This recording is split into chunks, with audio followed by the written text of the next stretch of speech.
So last question, and then we'll call it a night. From known miscreant Matt Lloyd. What would evil twin Bill's life look like now if he was doing everything you were doing but on the left?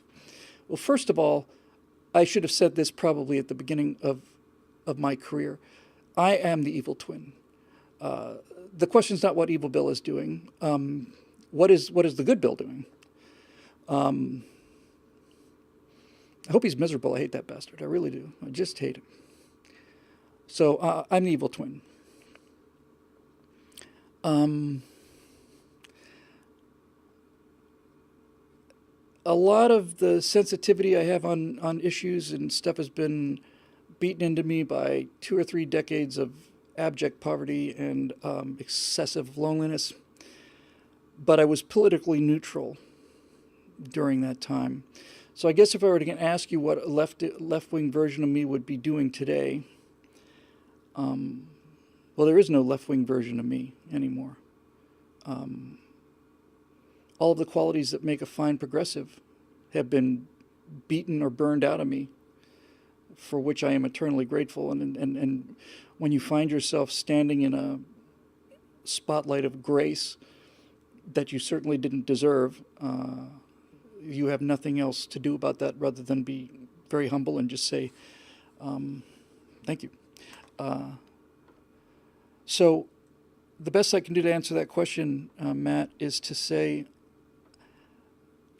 is to go back to when I was a little bit political. That was when I was in college, and I was definitely a liberal. I will not describe myself as a left winger. I just can't get there. I believed a lot of liberal things. I voted for Walter Mondale because he was going to raise taxes and all of this stuff.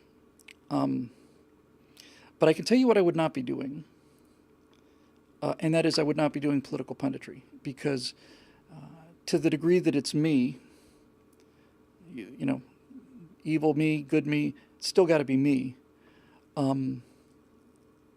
I just have respect for the truth, and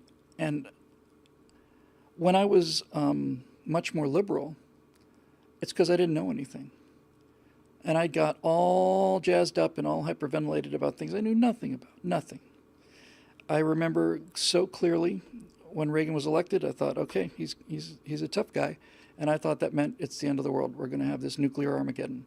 He and Gorbachev met in Reykjavik. And after it's over, we find out that they had essentially put disarmament on the table, that they were talking about cutting virtually all of the nuclear weapons, all these missiles, all of it. And Reagan would not give up Star Wars. He would not give up the Strategic Defense Initiative. And I remember clearly remember thinking that was it. That was our last chance. That was our last chance to avoid this future. And if you're of a certain age, you know what I'm talking about. If you're younger than a certain age, you should be grateful, because I can remember from the time I was very young to 1991, I did not think that there was going to be a future of any kind. It was going to look like The Road. If you want to see a superb movie, I mean a really great movie, watch The Road with, oh golly, what's his name? Oh, I hit my tongue. Viggo Mortensen.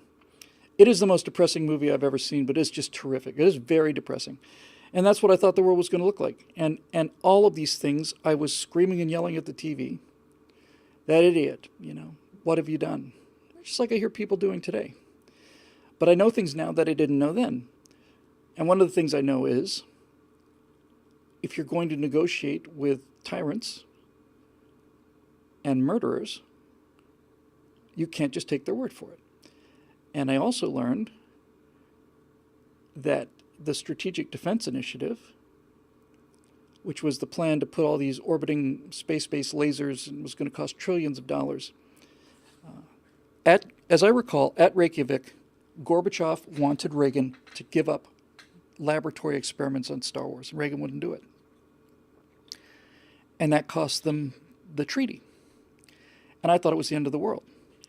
But what I did not know at the time, because I was too stupid to think it over and too stupid to ask, what I did not know was that it wasn't that Reagan was a stupid old man like I thought he was, an actor, playing the president, as I remember what people would say around. But the Strategic Defense Initiative was designed to destroy the Soviet Union. And it did. Because the Strategic Defense Initiative, trillions and trillions of dollars of this super high technology, bankrupted the Soviet Union. What somebody said to Reagan somewhere, and I'd love it if somebody knows a little bit more about it, but somebody said to Reagan, "Sir, we are talking about fighting the Soviets with tanks and jets as they come through the Fulda Gap in Germany, and it's just a question of time for when we're going to have to use tactical nukes, and if we use tactical nukes, that's probably going to be strategic nukes, and this is the future, and this is the world." And somebody said to them, "Mr. President, we spend about 3% of our gross domestic product on defense.